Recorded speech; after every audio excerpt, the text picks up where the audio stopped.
Somewhere under the rainbow is the video I shot yesterday introducing what I'm doing. And this is a SNG Studio update. And welcome to another one, just showing you what is going on here. I'm kind of in a rush because we're shooting a film tomorrow and we're at the studio loading equipment, but I realized when I started to edit the video that the beginning was missing. So that's what this is, and this is showing you what we're doing. And one of the things I'm going to do is, that's it. I just remembered because I'm seeing the edit in my mind. Yeah, okay, I'm gonna shoot something else now. Well, here we are, we're upstairs where it's nice and warm, and you'll notice back over here, I've got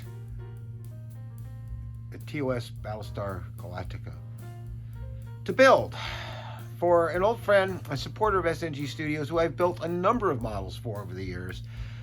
And he was there for me during the time that Jilly was fighting her cancer and giving me models to build, as many of you were, and I never forgot you for that, because you really helped me at a time when money was leaving the house as fast as it came in. And so when Brian asked me to build this, I did an enterprise for him last year. I've done several. I said, sure, let's do it. It'll make a great video too. Oh, here we see the building area I'm going to use right next to my Corsair, and right next to Mary's station, where she's working on biography. Here's the kit, a typical Mobius kit. It's really a nice kit. And then also from Randy Newbert, my dear friend, Brian bought his lighting kit, and I love Randy's kits. They're a neat little grab bag of really cool stuff, and we will go through this in a second. Okay, back to building this Battlestar Galactica from the original TV series. I just opened up Randy's kit. Now, he's got a very comprehensive set of instructions, as he always does. But I mean, they're really good. I mean, they just go into so much detail, showing you where the bulbs go, you know, where the circuit board should be located. I think these are what light up.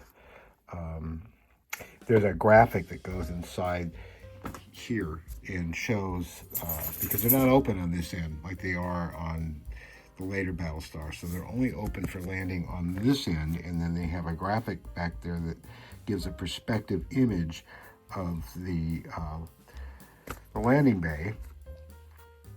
And so these lights backlit that piece. Of course, this is where the various lights go that are done with the fiber optics. We got a red light here for the red engine. The other two are white, the main engines. Those are 2.48. What are those? Oh, red engines right here. White interior bulbs right here.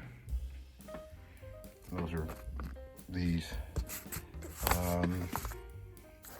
And then these are the ones for the engines.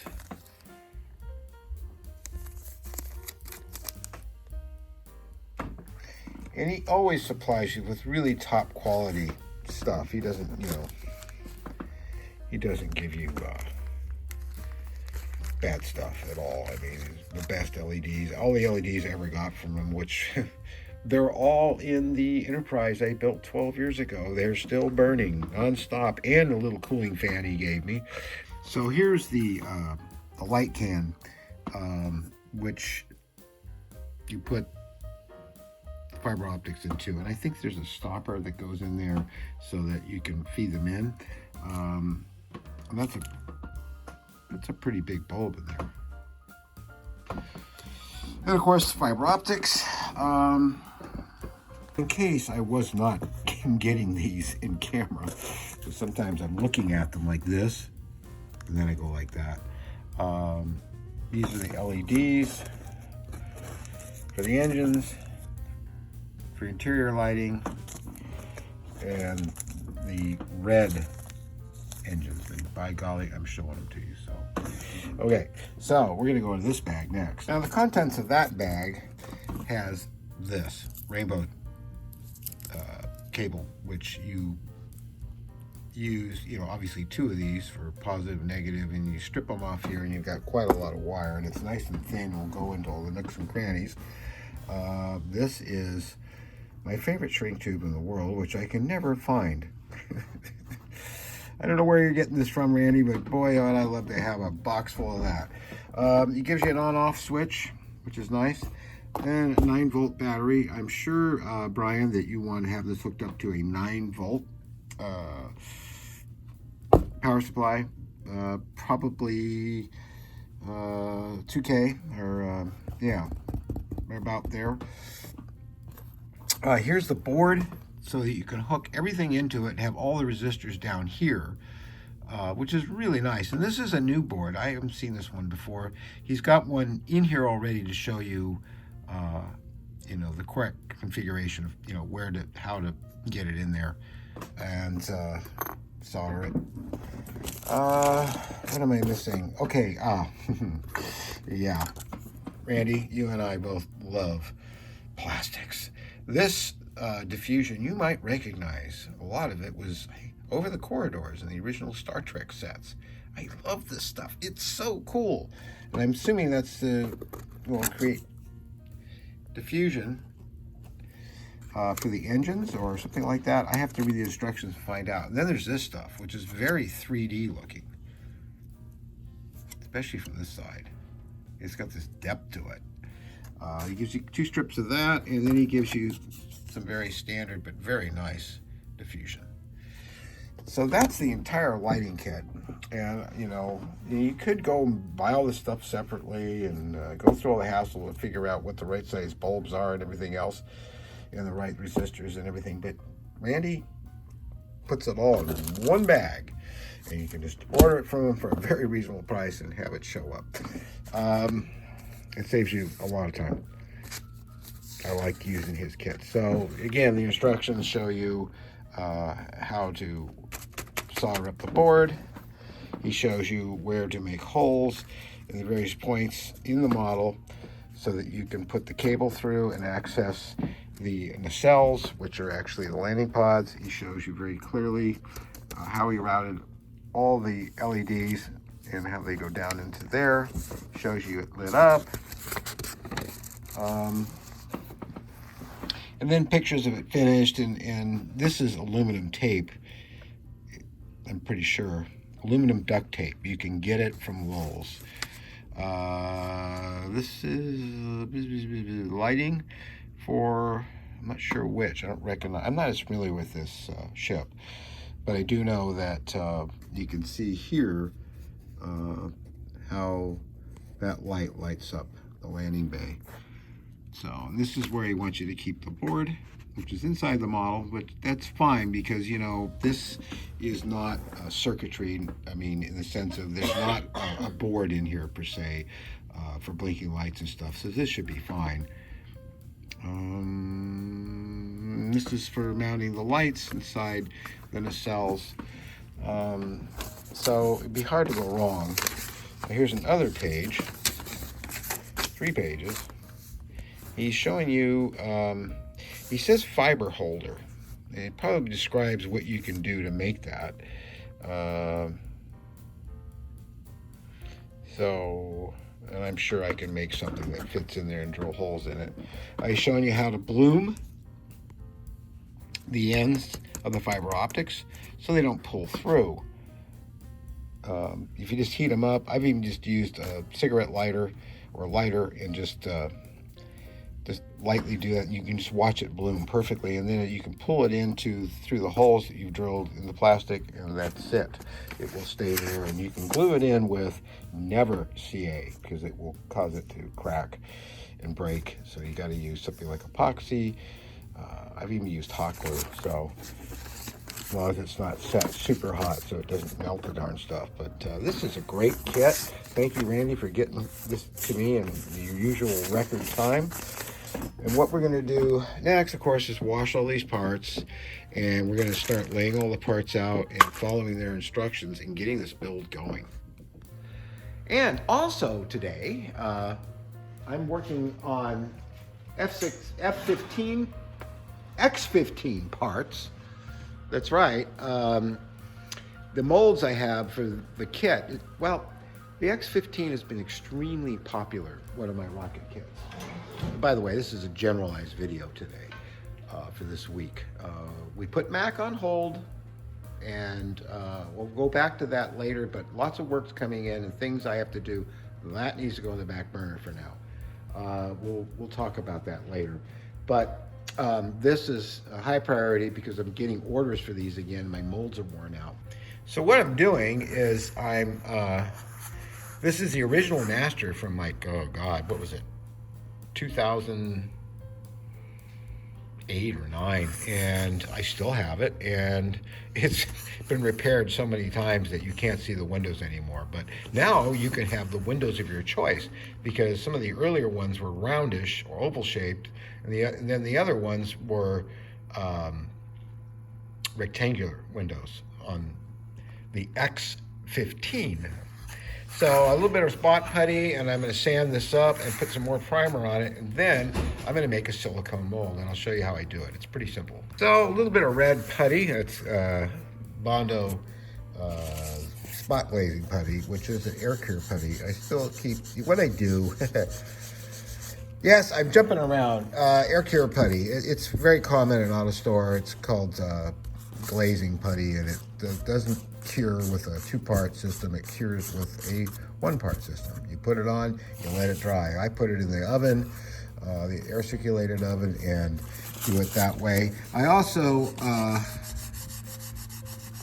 look for things by putting very contrasty light on, and you can see where the bumps are that you need to get rid of. And this thing is very clean now, so I don't think I need to do any more than just to put some more primer on it, and we'll make a mold. And this is why you never throw out cardboard tube. This came from, I think, a roll of saran wrap, a big one that I got from Smart & Final. It looked to be a really nice size. In fact, I think it's as large as a BT80, and it is. I mean, it's almost exactly the same size. This would probably fit just inside of here, which would make it great for a coupler. But also you could make a rocket with it. It's not bad material, but what it really works good for is making molds. Now what I did was make a mark around this because I looked down like so. You can't see in there, but I had the flashlight on, and I got the spacing to be just right around it. And you really don't need a mother mold, but this would make a mother mold if you get it off. It tends not to want to. So what I'm going to do is just lightly Vaseline it from the inside, because silicone doesn't like to stick to Vaseline. And I should be able to slide the whole thing out and reuse this as a sort of mother mold for it, but I usually don't need it because the silicone holds its shape. Now all I'm going to do is pour silicone down there until it comes up to the top, and that's my mold. And then we open it Monday, and we've got new mold for the X15 nose cone. That works for both the X15 and the X15 Delta. Both have been big sellers. And by the way, got some dust on it. It's already dry. Wow. A lot of static in the air. A lot of sap. This was entirely made without the aid of 3D printing. This was all made by hand. There wasn't much 3D printing back 13, 14 years ago, but it's all done by hand. And you can see how there's hardly any ripples on it or anything. There's not much you have to do once you get the nose cone, which will be made out of this material here. And which is, you can see how even I can get it by rolling the mold around. And that material is BJB 808, TC 808 from Berman Industries. It is excellent material. It is somewhat flexible, like styrene.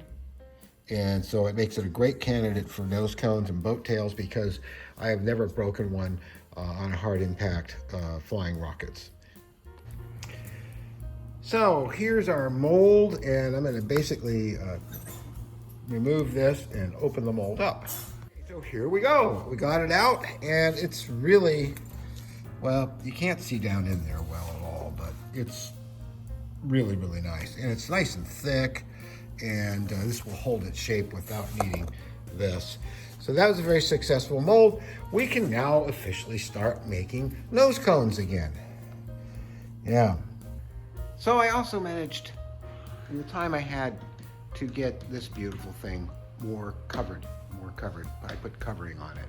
I haven't done a part, whatever it is, on this one, but I will soon. And so I've been covering it. You can see how gorgeous it looks once it's covered in Monaco, and that is this heat shrinking vinyl that we put on there with this rather hot iron. So that is going to do it for this studio update. Thank you for watching. If you like these videos, please hit the like button, and please subscribe if you want to see more. I'm trying to get up to 5,000. I'm almost there. I don't know what difference it makes, but it would just be nice. I like round figures. So let's get it up to 5,000. Subscribe, please. Thank you for the likes. Thank you for all the wonderful comments. And we'll see you next week for another update. You'd much rather see this plane than me. It's SNG Studio. Love you guys. See you then.